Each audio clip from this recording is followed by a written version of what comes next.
Hello everybody and welcome to another episode of Guys on Gaffr. My name is Joel and as always I am joined by David and Abhishek. How are you both doing on this fine Sunday evening?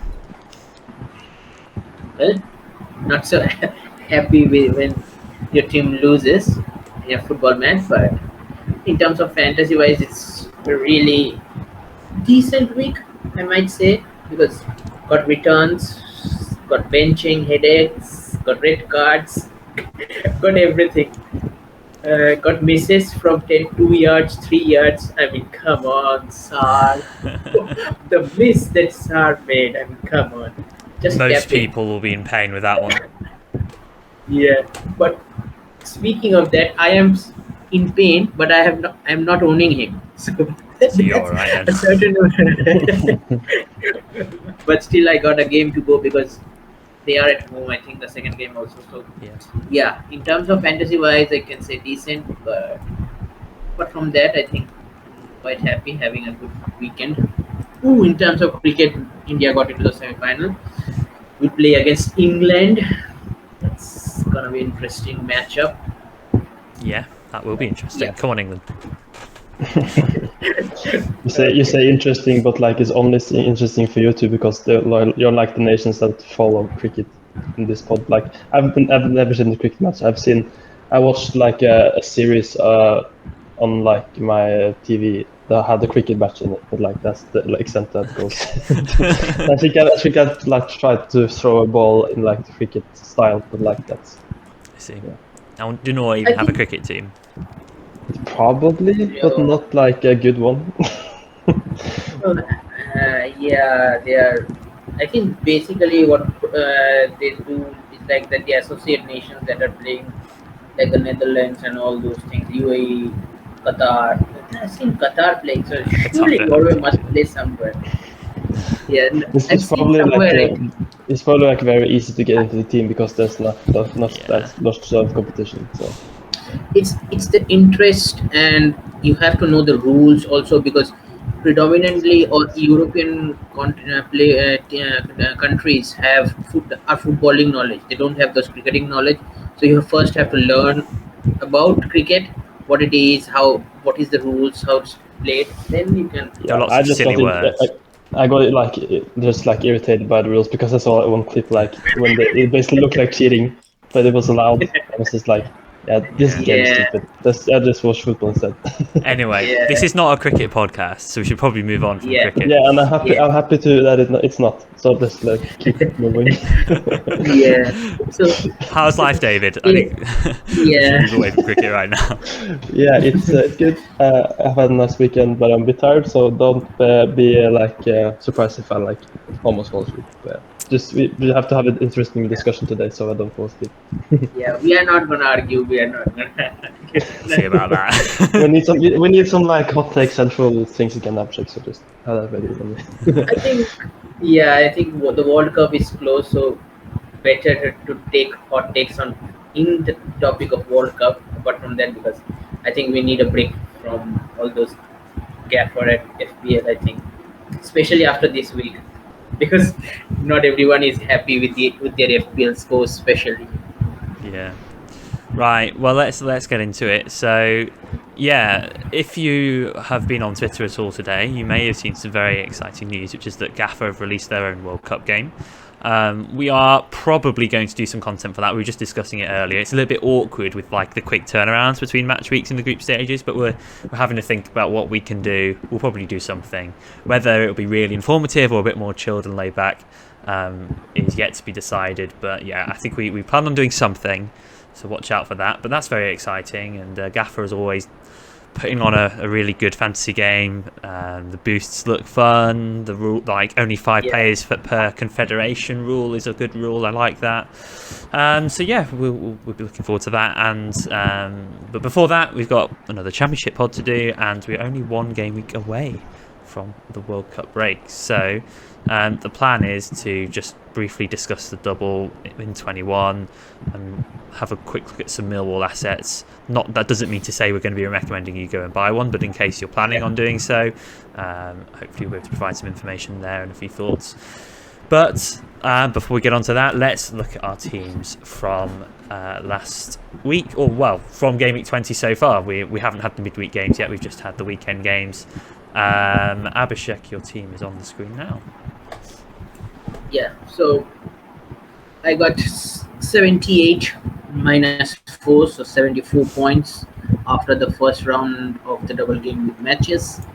My captain was QPR, so Chair, Willock, and Lair, the trio got me 26 points in total. My vice captain was Watford, so the trio of Pedro, Sema, and Trustacon got me a total of 13 points. And my emergency captain was Coventry, so the trio of Wilson, Bidwell, Victor got me a total of 16, 17, 20, 24 points. It was really disheartening to see Bidwell benched when you play a boost that is really hurts, but he did come on for I think second half, I think for 30 minutes or 25 minutes, whatever minutes that was, could fetch me 1 point. So apart from that, follow the leader has gone so far so good. And with Coventry was play first game against Watford, it was bound to happen. One team get the upper hand and the other team will not get that much return. So hopefully in the second games, both Watford and Coventry shows up. And that's 9 of my 11 players. The other 2 was Bree and Keane. Keane scored a goal, so 6 points. Bree got 2 half clean sheets, got performance bonus, so 9 points. Really happy with Bree. So yeah, total of 17 minus 4, 74 points as of now. And yeah, I'm really looking forward to the second batch of the double game weeks for more points. Good stuff.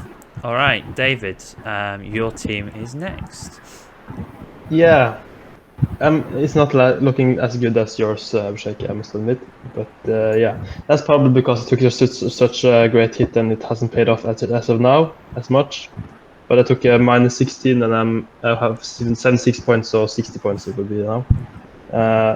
And I went for Watford and QPR and Coventry.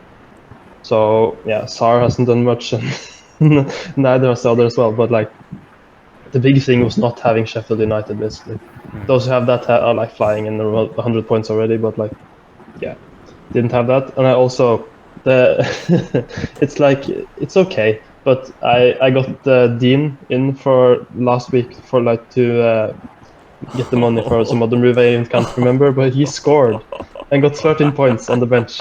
So the bench points are back.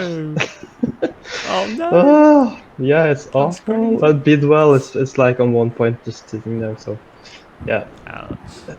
yeah, it's so typical.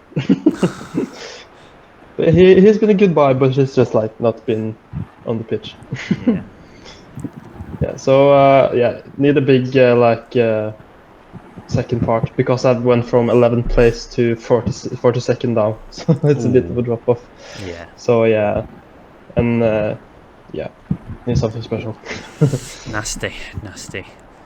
My team then, so that's all 3 of us on Watford, QPR and Coventry. Funnily enough, Why? that was not planned, was it? I was really tossing up between Luton and Coventry. It's not Coventry, sorry, and QPR. So far, Luton are slightly winning, unfortunately, with their clean sheet against Blackpool. My kind of reasoning was their defensive injuries that they've got, but they proved me wrong with a clean sheet against Blackpool, and that Bree 9-pointer would have been nice if that could have been ×2, I have to say. So that's not gone well so far, but there's the QPR Huddersfield game in midweek, bottom of the table. Huddersfield, I think they're still bottom of the table, if that's right, to hopefully make up for it. Let's see. Yeah, likewise, I left the Sheffield United Burnley game kind of at 1-1, and then next saw the score with about 15 minutes to go. And when I saw the score and then checked my phone to see who'd returned, I thought my rank was going to be plummeting down. Yeah, well done to those of you on Ahmed Hodzic and Jyan McBurney. You are feasting, especially if you set them as your captain. So well played to you lot. But yeah, I was quite disappointed with. Even though I've got like the best score of the three of us, I was still a bit disappointed when I saw like the returns. But then I actually got quite a few bonus points, which I didn't realise initially. Also, I bought Kamara. I have no defence for that fact, really. I think it's my own stupid fault. Basically, I didn't have much time to make a decision. I hadn't put aside any time to do any Watford defensive research. I was just like, I'm just going to risk it with Kamara, thinking he might have a bit more upside. But I think it was a bad move, really. And now he's suspended for the next game, so I've only got 2 Watford players on captain, which is not ideal. But I only have myself to blame for that one. That was just a mistake, really, rather than just. We did like a whole pod episode on this, like. Yeah. Didn't we? I mean, I should have just gone for the Trusticon, but. Yeah, I think. I mean, to be fair to you, I think the players that were on 4 yellow cards were all are on a risk. Yeah. Because everyone, if Morris had received a yellow card, then that would have been much more damaging to many managers. So it's just part of the luck factor that you received. But especially with Kamara, I think it was bound to happen because he tends to get on the booking, just like Morris. Because Morris, like Dan says, Morris always gets booking because of his chirping and talking and all those things. So absolutely. So it's like that. So yeah, hard luck, but there was no need for me to put myself in that situation anyway. Yeah. There's just no need for it. So yeah, it's... So 10 players still to go. So hope for better results. Yeah, we'll see. So it's a very small green arrow of about 10 places at the moment. Hopefully that goes up. At this point, really, I think the aim for me is just top 100 this season now, because it's we'll see what happens in midweek, because that could change things a bit, but not too hopeful. Anyway, let's move on from that to the pod teams. So our pod team, we are chilling this week on 58 points, no boost. It would have been lovely if Hogan could have nabbed that goal in midweek, because that would have secured a second place. We lost midweek, so in midweek EFL won, EFL Fantasy won. The Gaffr community team edged us out by 2 points, unfortunately, so we came last.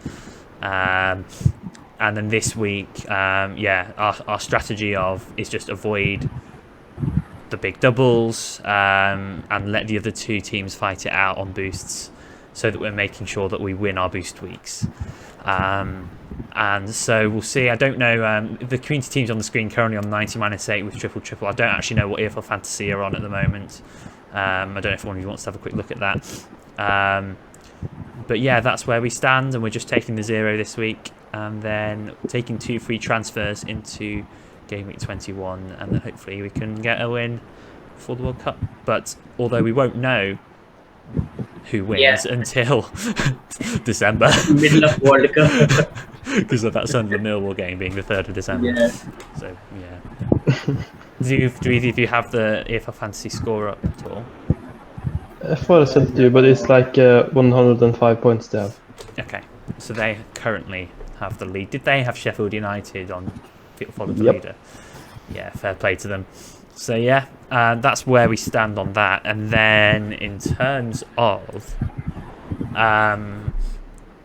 so the provisional scores are up there on the screen there. And am I right in saying that these are the provisional scores assuming things stayed the same? The 26, 26, 24? That's correct. Yeah, that puts us down to last place, but that's fine. We're only 2 points behind. I think we all have 1 boost in hand, so it's all close. It's very close. No one is pulling away, even though EFL Fantasy did earlier on the season. Like, it's all very tight at the moment. So, how are we feeling, guys? Yeah, I like our strategy. So yeah, I mean, I'm not too fussed about it. Just certain points. If we would have done certain moves this week, I think we would have gotten a much better points in terms but we still like not to have second. So yeah, we were never going like, to get anything this week. It's weird because we are like celebrating Hogan getting a goal, but like it doesn't even matter at all. I wasn't celebrating. You guys were. I was not celebrating. Yeah, like we made a good decision, but like it doesn't really matter. But Yeah, it helps our self-confidence, I guess. yeah, I think from last week we resigned to losing this game week. So whatever points our team or our squad scores, we're gonna rejoice it. So Joe, better look out for some more gifts in our group chat. Yeah. Hogan was a cheeky fixtures punt, which obviously didn't work out last week, but he needs to score again in a non-game week 20 week for us to be happy with it, I think. So that's that. That's how Thursday Night Wars is going, and that is all of that stuff. So let's go on to talk about Millwall and Sunderland. We're probably going to leave Sunderland, to be honest, because let's be honest, who are we buying from Sunderland? No one really. Stuart. I think he might be back in training, but I don't think he's going to be back in time. So yeah. Like Embleton, maybe that's the only thing I can. Yeah, Embleton is looking. Yeah, he has got my eye as well because he's scoring those cheeky points every week. Every week? Why have you talked about him then? He needs to score more to get him in. But with Sunderland players, the minute I bought him, somebody gets injured. So I want a clean bill of health from Sunderland players. That's why I'm not bringing them in. Hope Sims is back, so hope Stewart comes back too. Then there will be a team too. Yeah. Well, you know what I didn't realise before we started recording is that some people will be interested in Jeepers Keepers. So I am going to bring up some goalkeeper stats quickly. So let's see, what have we got here? Because obviously, if Jeepers Keepers is really good for one of these small doubles, and obviously you get Sunderland and the Millwall keeper. So currently, the Sunderland keeper is Patterson. Let me find him 1 second. Anthony Patterson. He has got 45 saves this season from 19 games. So that averages out at about 2.5 per game. So that's not bad. That'd be about 5 saves. In terms of goals conceded, 22 full clean sheets, 6 full clean sheets. Obviously on this website you can't really see half clean sheets, but that's where Patterson is. In terms of saves, that is 8th, the keeper with the 8th most saves in the division. The Millwall keeper is not Bielkowski anymore. Is now George Long. Oh really? 5 million, I believe. I had like Bielkowski for such a long time, and it just like started getting 0 points, and just like, what's happening? Yeah, I think I might ask Donna about this. Is Bielkowski injured or something happened with him? Because Long has been starting quite a few games for Milwall, and he has overtaken in terms of Gaffr points, and he's considerably cheaper. I mean, 1.4 million cheaper. I don't think he is injured, Bielkowski. So he's not been on Angus's tweets about the injuries from Milwall. I've just found never mentioned him. Yeah, he's not injured. He's just not good enough. That's harsh. It's interesting. Highest point scorer from last season in terms of Gaffr. Yeah, now he's dropped. Yeah, so George Long has had 10 starts and he's only made 12 saves. That's not very good, is it? That's not good. Although that is a 66.7%, so that's a decent percentage. So presumably that just means Millwall are not conceding too many shots. To be honest, Millwall defensively has been chopping and changing quite a bit. I mean, Malone gets dropped for I think 5 to 6 games. Now seems to be recalled. He has earned his place once again. I mean, Robert is doing a lot of changing especially in the defensive department, and no subtle partnership going on. What is going on in his mind? It's a bit funny, like Malone actually went away for some reason. Yeah. So your team name finally makes sense, Joe. Yeah, only a season and a half too late. Yeah.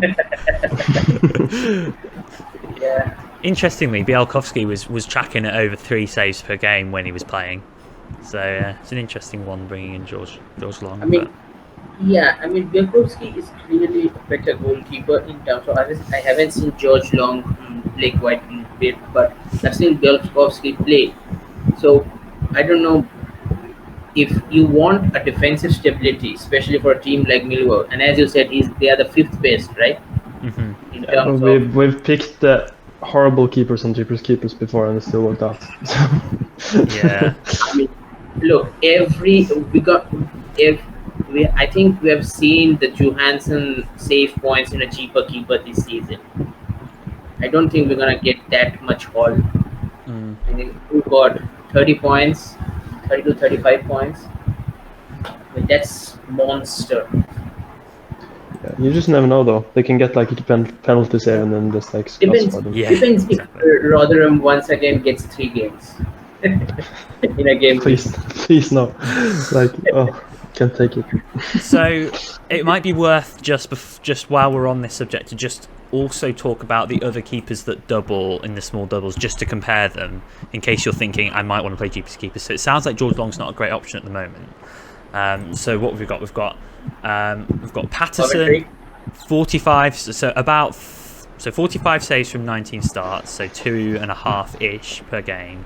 George Long, 12 saves from 10 games, and both teams have got 6 clean sheets. In comparison, Wilson of Coventry, because they have 2 more doubles going up, has 36 saves from 14 games, so that is again about 2.5 per game. 8 clean sheets in that time, and that doesn't include the first few games of the season when he wasn't playing, I don't think. Who else have we got? West Brom, the West Brom keeper. Palmer, is that right? What's he called? Alex Palmer has 14 saves from 8 games, so again just under 2 per game, and has had 4 clean sheets. West Brom are doing a lot better defensively at the moment under Corberan, so that's potentially one to think about. So that's game week 20. What game week is that? Game week 23. And then game week 28 is Coventry and Huddersfield. So I've already said Wilson. Huddersfield is Nichols, and he has got 55 saves from 18 games. So for me, it's game week 18.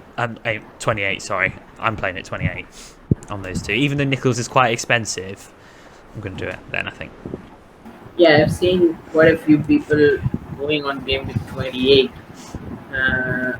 But what I'm thinking is, if West Brom do turn their season around, and for Corberan, the World Cup break couldn't have come at a better time. So if West Brom starts to do those defensive clean sheet points, starts to take up those defensive clean sheets points, then West Brom and Coventry can be a nice duo for the cheaper keeper. I'm especially looking forward to 23 because West Brom has a kind enough run after the World Cup break, from starting from this game week. So I am looking forward towards West Brom keeper, especially, and with Wilson, my other keeper. So not ruling out 23 as of yet, but as you said, 28 seems like pristine for cheaper keepers, especially because of the opposition and the teams that are doubling. Fixture wise, game week 23 is actually, to be fair, pretty decent. So West Brom have got Rotherham and Coventry. So even if Palmer's not necessarily going to be great from a save point of view, that Rotherham game looks good for a clean sheet. That Coventry game looks good for a clean sheet. I mean, it's not. I don't really like going for clean sheets in cheapest keepers. I like going for saves. But Coventry have got Swansea and West Brom, and I feel like they will concede a few shots in those games. Well, I think the main thing that will depend on is how our championship strikers come back from the World Cup. The likes of Victor, the likes of Burriton. These players, how fit they come back.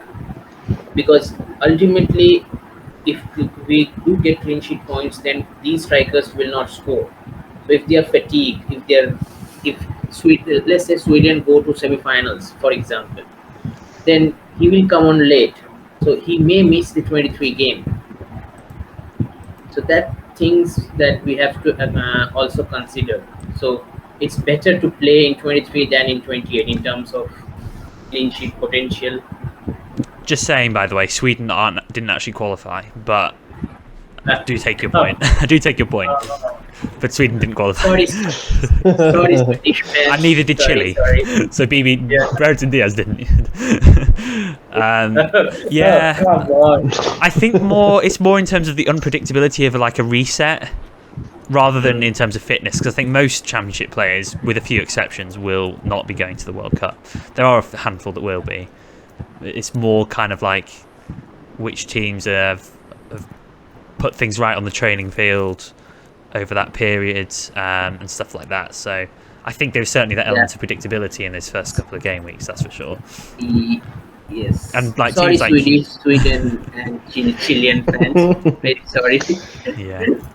And you never know, Morocco might qualify for the knockout stages and QPR will be without Chair and stuff like that. So, you know. Yeah. You get the point. What's the point I'm making? So I may have used wrong player examples, but you get the point. What I'm trying to say. So. Yeah, I get your point. In terms of fixtures as well, 28 is Coventry of Norwich at home, Huddersfield at home, and then Huddersfield have got Blackpool away, Coventry away. So again, like that, I like that Norwich fixture for Coventry in terms of Wilson saves. I kind of be hoping for at least 3 in that one. So I like that. Yeah. David, when are you playing Jeepers Keepers? Yeah, those weeks we're talking about are like the ones I'm looking at, but I also think I like 28 most, just because of you can just not like have it right between all the other doubles. You can just like wait and see, and we might even have some new keepers we don't even know. Like so I like the fact that you can just like plan for it and play as your last boost, because I've already played 2 of them, so and I think I'm going to boost keepers. So yeah, I'm pretty sure I won't like stress for it, especially now with the World Cup and stuff. Yeah. It's a big change from now up until game week 30. We now don't really need to do much planning. Assuming most of us have played 2 boosts and just have Jeepers Keepers left, it's all about now just getting the best team, and we don't have to do all this follow the leader planning that we've been doing the last few weeks. So yeah, it's quite chill. Now we just have to like patch up our teams again, like, because we have so many triple ups. Yeah. I was looking at my team like, where's Pookie? Yeah. It's so weird to not like have the usual suspects. Like you have like Sar and Pedro. Like what are you guys doing in my team? Oh yeah, I played forward. And also one thing, I think when after the World Cup, I think the rest, that those teams, that those nations that haven't qualified for World Cup, those strikers will come as afraid. So it will be a reset button for every one of us. So it's good that this break is happening. I can foresee it being a little bit harder to make up ground now with boosts kind of out of the way, and I don't know how template. I hope we still don't be too template. It's gone quite template recently. I'm very far behind. I need to catch up with first you guys, then I need to do something. So you don't say that. I don't dishearten. I don't like it. It's just what I think will happen. Yeah, we should play a different boost than everyone else. Like you already have.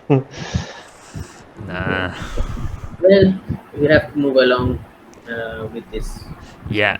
Let's. The only other things to talk about, I think, just Millwall. I think are probably the most attractive assets for this double, if you want to bring any in with any of your transfers. Only one. So there is only one. There's maybe 2, but probably 1. I mean, I've been thinking about bringing in a defender, but let's just. I've got a few stats here, and then we'll discuss what we think. So, it may surprise you to know. It surprised me to know that Millwall are actually 6th for XG in the whole league. So, actually, attacking wise, they've not been too bad, and that surprises me. I guess it's the quality of finisher that they have on the pitch that may be the issue here. In terms of expected goals against, they are 9th in the league, so top half, but nothing special. Fleming is a standout asset. He went on a run of goals fairly recently, and he is probably, if I was going to get anyone, I'd probably be getting him in. Per 90, he has got an XG of 0.27 XG per 90 across the season, and an expected assists of 0.06. So his XG figure is the same as Teller. It's around the mark of Hogan, who, even though we haven't had him in our teams, has actually ticked along really nicely. In comparison, it's more than Ugbene, and it's similar to Ben Brereton Diaz. I think Brereton Diaz had 0.29, and Sarr is only 0.32, so only a little bit higher. So for context, Fleming is competing with good Gaffr assets in terms of XG. Make of that what you will. haven't seen that I haven't seen him in the team all season. I think like No. before he didn't play for some games. I think, and someone got rid of him if they had him. But like, yeah, not considering him at all. Yeah, I mean, next four, next 4 fixtures, that's quite decent. So, if anyone is going to transfer him in, might be the right time. Yeah, and the only other stat I had was Benicophobe's XG is 0.41, so that's actually really quite good. But I don't see myself going there. But Benicophobe's XG per 90 is 0.41. Sorry, not total over the season. Yeah, and he's been on the bench for like the last 5 game weeks, I think. Yeah, I think if you are going for forward, Bradshaw. It's either Bradshaw or no. Yes, that's true. But how's his XG in compared to Phoebe? Is it Bradshaw. better or worse? Let me have a look. Talk amongst yourselves. It's like the keeper they're playing instead of Bielkowski. Like they're playing the option that is not. We don't think it's good because they don't get the Gaffr points, but maybe they're seeing something we don't. Yeah. They are managers and we are not. Okay, Bradshaw has 0.46 XG per 90, which is actually pretty good. The only thing I'd say about that is it's probably a fairly low sample size in terms of minutes. How many minutes has he got? 853. Medium. 4 goals in that time. You could go there. If you didn't have any weaknesses in that striker spot, I think it's only. I feel like this is my opinion on Millwall. Probably if you've got a problem asset that you need to transfer out, I think it's fine to go for a Millwall asset. If your team is well set, you could probably skip. I'm probably leaning towards just rolling. And the value of 2 free transfers after the World Cup, when things are a little bit more unpredictable, is potentially more valuable than any gains from an unreliable team in a double. But I'm happy. What do you guys think? Yeah, I think I am also aligned along your lines because we don't know what the World Cup will bring in terms of injuries and fatigue and whatever may be the reason. And just before you said that if Morocco qualifies for quarters, then Cher is going to come back late. So if players are coming back late, joining the squad late, then they are not going to play straight away in the championship games. So you may require forced transfers to do. So it's better to have 2 transfers in the bank, especially. Even though Gaffr satisfies hits very well, it really provides good value for hit transfers. But still, it's World Cup. It's a different genre of tournament. So you have to consider all these things. Yeah, I think I have at least 3 players in my team that are going to the World Cup. So I've got Sargent, Cher, and Sarr. So there's that. What are your thoughts, David? Yeah, I'm not sure. Like I haven't looked into this, but I don't know if it's a thing when there's not like any games happening because of the World Cup. Do the teams like train as much as they would like in a normal week because like when you're playing a match you're probably like intensifying before the match and then just like resting, but how do they like keep the form up because it's not like as intense in the championship as in the Premier League? Like will teams overall be like more like chilled out when the teams can come back, or will it just be as the same? I don't know. I have absolutely no idea. No. To be honest, it's probably not a thing because no one's talking about it, but I'm not sure. But I'm probably along the lines as well. Like the players that are coming back from World Cup are probably like having a rest and then getting back in it. So I wouldn't put like if you have them, you could get rid. And I wouldn't like take them back the week they come back. That's like a very me thing to do, but I probably won't do that this time. Yeah, agreed on that. They're probably a don't buy, don't sell. You could sell. Yeah. I mean, that probably covers it off. Is there anything else that we want to talk about in terms of this week coming up? Is there like anyone that's... It feels a bit pointless talking about transfers in, because I think no one's going to bother making any moves for 1 week, to be honest. Unless there's anyone that's really caught your eye. No, I think it's really hard to do transfer just before a long break. So it's better to not disrupt your team. Just stay with it. If, like you said, Kamara is out. If somebody is out, then you have. If your bench is not at all good, then you can do it. Other or injury has happened, then you can do it. I think forced transfer. If it's not forced, then don't force your team to be disruptive. So you're not getting in Milwall players then for double game week. No, no. Really?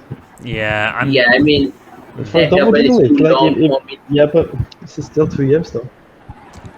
I'm torn at the moment. I'm not sure. Not even one player. That's like so. I mean, I will be busy with the World Cup and stuff in terms of who I'm going to pick.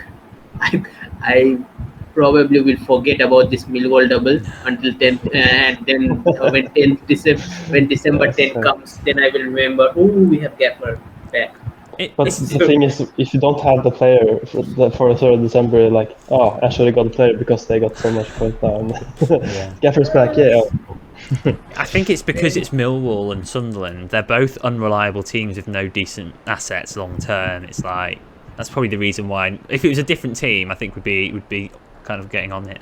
I mean, I don't hate a Millwall defender like McNamara or Cresswell or Cooper. I mean, Cooper's the highest scoring defender currently. Malone is too much of a rotation risk, but the others I don't mind it, but they're away from like the decent fixtures, Preston and Sunderland, but they're both away. So what are you realistically getting? A clean sheet tops there? Yeah, I would just like get Fleming, I think. Yeah. If he wants to get that in. Cool. Well, that probably wraps it up then. That's short and sweet. Shall we move on to the mini league? Yeah. Right. So we'll just go through the Felix Memorial Cup now, which has probably many of you know has a new name. And looking at the top 10, you can see that every single player has played a boost this week. This was expected.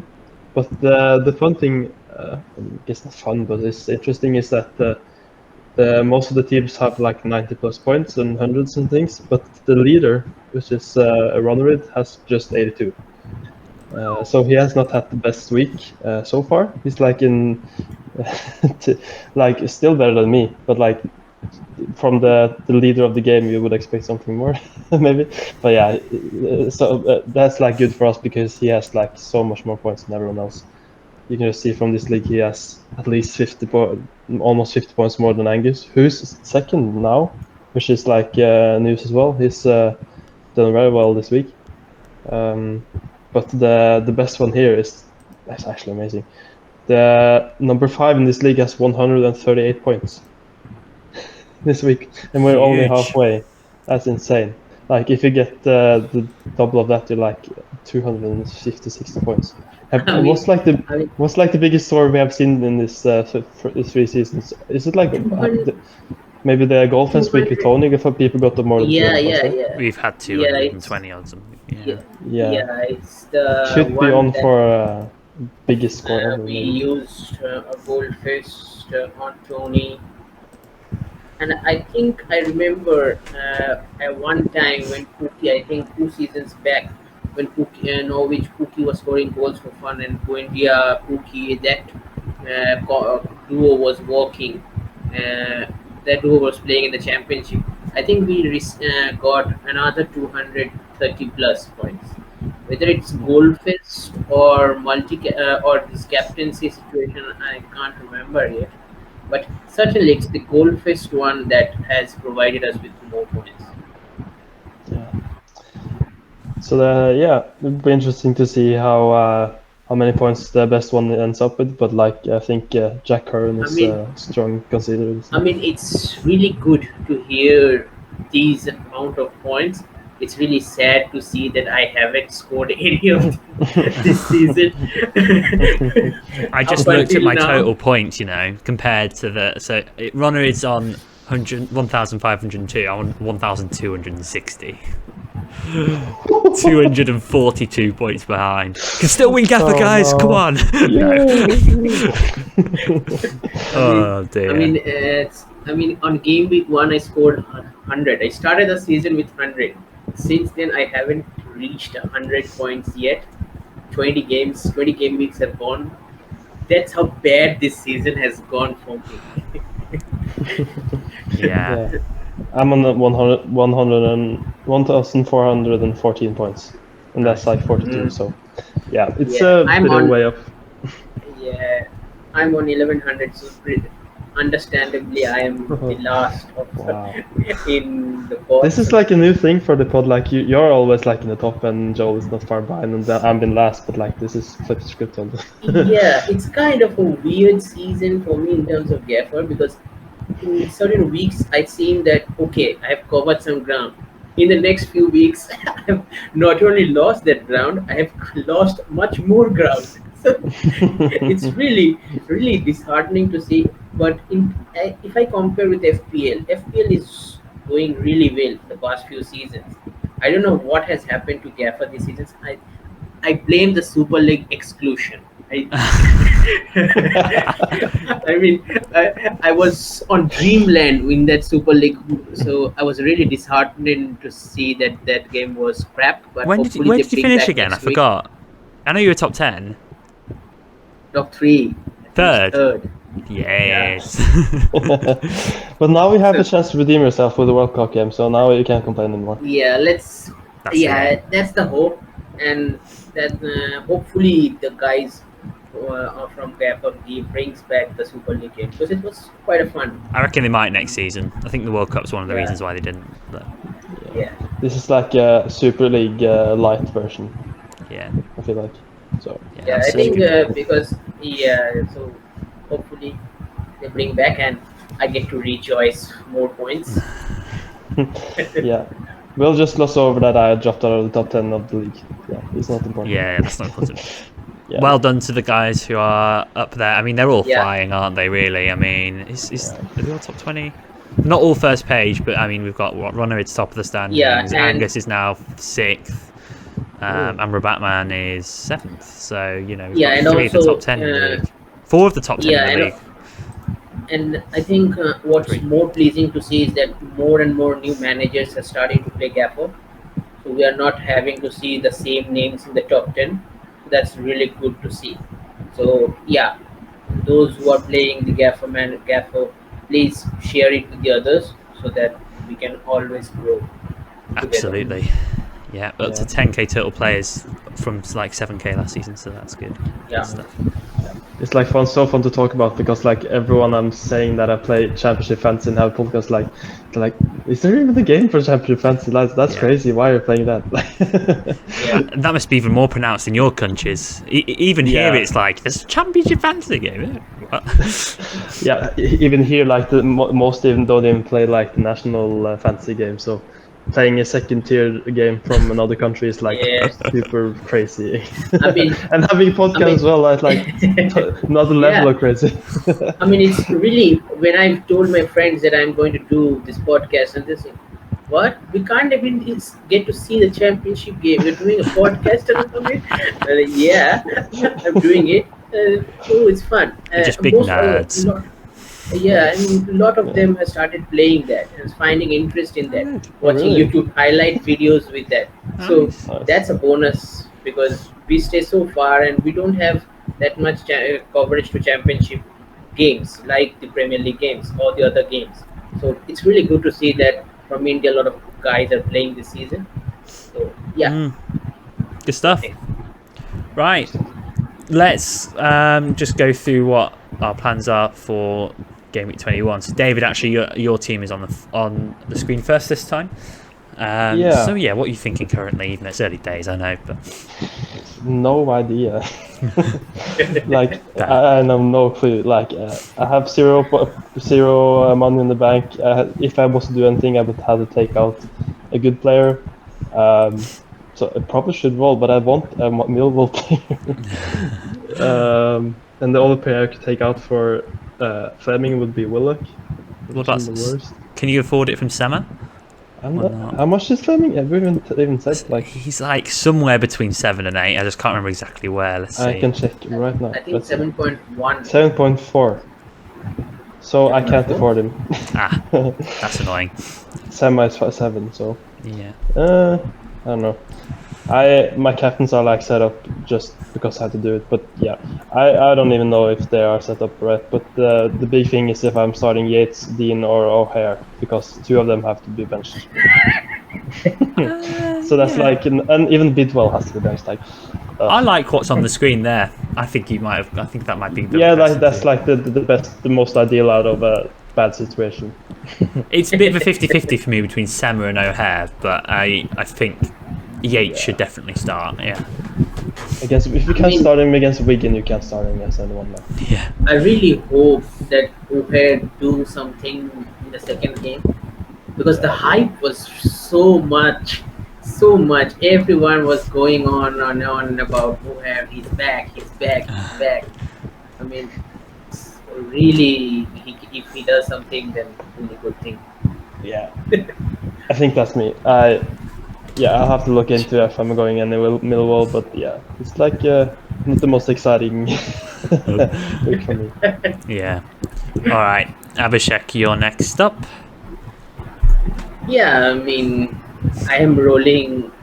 I'm not going into towards. I'm not touching any Milwall players. So, as you guys can see, I have Wilson, 4-man defense of Laird, Bree, Trustakong, and Bidwell. Chair, Willock, Sema are the 3 midfield, and Keane, Pedro, and Victor are my 3 up top. Now, I have 2 Burnley players in my bench. Brownhill did serve his suspension, or will he serve his suspension? Brownhill? Yeah, he served it yesterday, so it's fine. Yeah, he'll be back. So he's back. And Pitino and Brownhill, I'm contemplating whether to start them or bench them. But Blackburn at home, that's quite an interesting thing, because Burnley at home has been really good. So that's a decision to be made in these 4 days, 5 days, whatever, before the game week deadline, whether I start the Burnley boys or I bench them. Most probably I will start Josh Brownhill out of that duo. Vitino, I'm still contemplating it, whether to start him or not. I'd be benching Bidwell for one of those guys, definitely. Yeah, so Brownhill on the bench is like bench point to wait. Yeah, it's just because he was out. I mean, I feel guilty in benching him, even though he has a single game week. But due to his suspension, I don't feel any guilty. Yeah, because on the website it's not like a red flag, so just like, well, he should be in my name, but he's not even playing. Like, yes, and in terms of captaincy, I have put it on Chair. I might put it on Keane, because Blackpool are not very good defensively. So if Wilkin does his magic just before the World Cup break to push me up in the rankings, that would be nice. Magic. But let's see. Goal scoring magic. Let's see. I'm not decided yet on captaincy yet, but hopefully it will be one of Keane. Might put it on Victor. Victor can be an option. Bree can also be an option rather than at home. Luton at home. So there is a couple of options. So let's see what I go with. Cool. All right, my team is now on the screen. I'm leaning towards Roll. I think if I'm gonna get anyone, it would be something like Willock. Probably would have to be Willock to Fleming, or Chair to Fleming, because Chair's going to the World Cup. If of the 2, maybe Chair would be the better sell in that case. But I feel like I'm more likely to Roll. Funnily enough, I've kind of held Sargent through his injury, and now he's back. So hopefully he can do something just to kind of repay that. Because I think arguably he shouldn't still be in my team. Really, I should have sold him a couple of weeks ago, but just other things came up, and obviously I was planning to follow the lead, and it didn't quite happen. So yeah, rolling. Captaincy is currently on Sar, Vice is on Chair, Emergency is on Victor. I don't think it'll stay that way. I think I can see the Vice captaincy going to Bree, possibly, or Brownhill. We'll see, one of the two. But yeah, just rolling, and hopefully have a decent final game week before the World Cup, and see if we can go again afterwards. But yeah, that's me, and that is the podcast. So yeah, thank you everybody for watching and listening. And as we said before, we will be doing something on the World Cup game. Do play if you play. If you're watching this podcast, you clearly play Gaffr, but I think it'd be great if everyone could get involved in the World Cup game. It's gonna be a blast. Any final things that either of you want to say before we say goodbye? Yeah, join the World Cup game because it shows that you're interested in the second game for Gaffr going forward. Like, if you want Super League back, you should probably play the World Cup game as well. Good point. Yeah. Completely agree. Yeah. Bro, well, Abhishek, was there anything you wanted to add? No, I think you both of you covered to say also. Amazing. Well, yeah, that'll be it for us on the championship until after the World Cup. So we will see you all soon, and all that remains to be said is goodbye and see you next time. So it is goodbye from me. All right. And namaste from me.